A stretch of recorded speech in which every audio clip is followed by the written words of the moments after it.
Welcome to Y studios Tamil. இன்றைக்கி நம்ம திரைவம்சம் நிகழ்ச்சியில் இயக்குனர் தின்ஜித் இயக்கத்தில் வெளிவந்திருக்கிற கிஷ்கிந்தா காண்டம் அப்படின்ற படத்தை பற்றி பார்க்க போகிறோம். இந்த படத்தோட கதையை பற்றி பார்த்தோன்னா, படத்தோட ஆரம்பத்தில் ஹீரோவும் ஹீரோவோட அப்பாவும் ஒரு காட்டுக்குள்ளே வசிச்சுட்டு வராங்கன்னா அங்கே தான் அவங்க வீடு இருக்குது. அது வந்து ஒரு ரிசர்வ் ஃபாரஸ்ட் மாதிரியான ஏரியா. அதனால அங்கே வந்து பார்த்திங்கன்னா குரங்கு தொல்லை ரொம்ப ஜாஸ்தியாக இருக்குது. இப்போ அங்கே வந்து எலெக்ஷன் வருது. அதனால வந்து அங்கே வந்து கன் லைசன்ஸோடு வாங்கி வச்சுருக்க எல்லாரையும் வந்து சரண்டர் பண்ணுற மாதிரி சொல்கிறாங்க. நம்ம ஹீரோவோட அப்பாவுக்கும் இந்த மாதிரி ஒரு லைசன்ஸ்டு கன்று வச்சுருக்காரு. ஸோ அதை வந்து சரண்டர் பண்ணலாம் அப்படின்னு சொல்லிட்டு தேடுறப்ப அந்த கன்று வந்து அங்கேருந்து தொலைஞ்சு போயிடுது. அப்போ வந்து அவருக்கு என்ன பண்ணுறதுன்னு தெரில, ரொம்ப ஷாக் ஆகிடுறாரு. வேறு வழி இல்லாமல் போலீஸில் வந்து கம்ப்ளைண்ட் கொடுத்துட்றாங்க, இந்த மாதிரி கன்று தொலைஞ்சு போச்சு அப்படின்னு சொல்லி. இப்போ அந்த கன்னை வந்து ஒரு குரங்கு தூக்கிட்டு போனதாக ஒரு இன்ஃபர்மேஷன் அவங்களுக்கு வருது. இப்போது அந்த குரங்கு வந்து யாரையாவது சுட்டுச்சுன்னா அதுக்கு பொறுப்பு வந்து இவர் தான் அப்படின்ற மாதிரி போலீஸ்காரங்க சொல்லிடுறாங்க. இப்போ வந்து அந்த குரங்குகிட்டேருந்து அந்த கன்னை வாங்கினாங்களா இல்லையா அப்படின்றது ஒரு ட்ராக்கு. இன்னொரு ட்ராக் இருக்குது. இந்த ஹீரோவோட பையன் வந்து ஒரு 3 வருஷத்துக்கு முன்னாடி காணாம போயிடுவான்.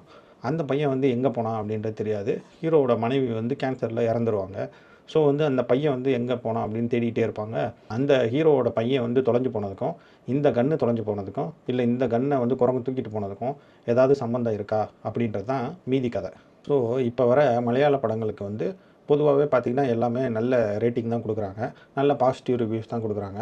அதே மாதிரி இந்த படத்துக்கும் நல்ல பாசிட்டிவ் ரிவ்யூஸ் தான் கொடுத்தாங்க. இது வந்து ஒரு நல்ல த்ரில்லர் படம், ரொம்ப நல்லாயிருக்கும், அடுத்தடுத்து ட்விஸ்ட்டாக இருக்கும் அப்படின்னு சொல்லி தான் ரிவ்யூஸ் கொடுத்தாங்க. ஸோ அதை நம்பி தான் நம்மளும் போய் பார்த்தோம். என்னை பொறுத்த வரைக்கும் கேட்டிங்கன்னா, ப்ளூ சட்டமாறன் சொல்கிற அளவுக்கு இந்த படம் வந்து அவ்வளோ நல்லாலாம் இல்லை. ஃபஸ்ட் ஹாஃப் ஃபுல்லாகவே ரொம்ப ஸ்லோவாக தான் போகுது, ஒவ்வொரு ஸ்டெப்பாக தான் நகர்த்துறாங்க. செகண்ட் ஹாஃப் வேணால் கொஞ்சம் வேகமாக போகுது அப்படின்ற மாதிரி சொல்லலாம். இந்த படத்தோட பெரிய மைனஸே என்ன அப்படின்னு பார்த்திங்கன்னா, இந்த படத்தோட ஸ்பீடு தான். ரொம்ப சிம்பிள். ஒரு கன்று காணா போச்சு, ஒரு குழந்தை காணா போச்சு. இது ரெண்டுக்கும் ஏதாவது சம்மந்தம் இருக்கா? இது ரெண்டுக்கும் ஏதாவது சம்மந்தம் இருக்குமா, தொடர்பு இருக்குமா? அப்படி இல்லைன்னா ரெண்டும் வேறு வேறையா? இது எதனால் நடந்துச்சு? எப்படி குழந்தை காணா போச்சு, எப்படி கன்று காணா போச்சு? இதுதான் இந்த படத்தோட ஒரே கேள்வி. இந்த கேள்விக்கு விடையை நோக்கி தான் இந்த படம் ஃபுல்லாக போகிறாங்க. படம் வந்து ரொம்ப போர் அடிக்குதுன்னு சொல்ல முடியாது, ரொம்ப நல்லா இருக்குன்னு சொல்ல முடியாது. ஒரு மாதிரி மாடரேட்டாக அது பாட்டு போயிட்டே இருக்குது. நம்ம மலையாள படங்களுக்கெல்லாம் ரொம்ப நல்ல ரிவ்யூ கொடுக்குறனால ஒருவேளை அவங்களும் அதே மாதிரி படங்கள் எடுக்க ஆரம்பிச்சிட்டாங்களோ அப்படின்ற மாதிரி நமக்கு வந்து ஒரு எண்ணம் வருது. அதுக்கான காரணம் என்ன அப்படின்னு கேட்டிங்கன்னா, இந்த படத்தை வந்து திருஷ்யம் 2 அளவுக்குலாம் சொல்லியிருந்தாங்க.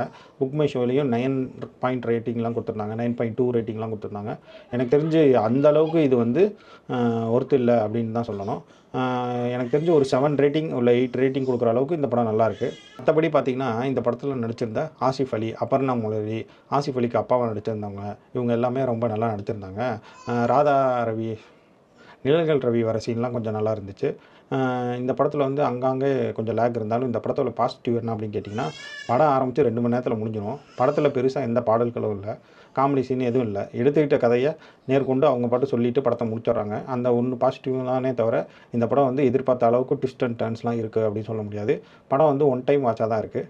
கண்டிப்பாக இது ப்ளூ சட்டையோ இல்லை மற்றவங்க சொல்கிற மாதிரியே பயங்கரமான த்ரில்லர் படம் அப்படின்றது வந்து எனக்கு தெரியல. உங்களுக்கு தெரிஞ்சால் நீங்கள் கமெண்ட் பண்ணுங்கள்.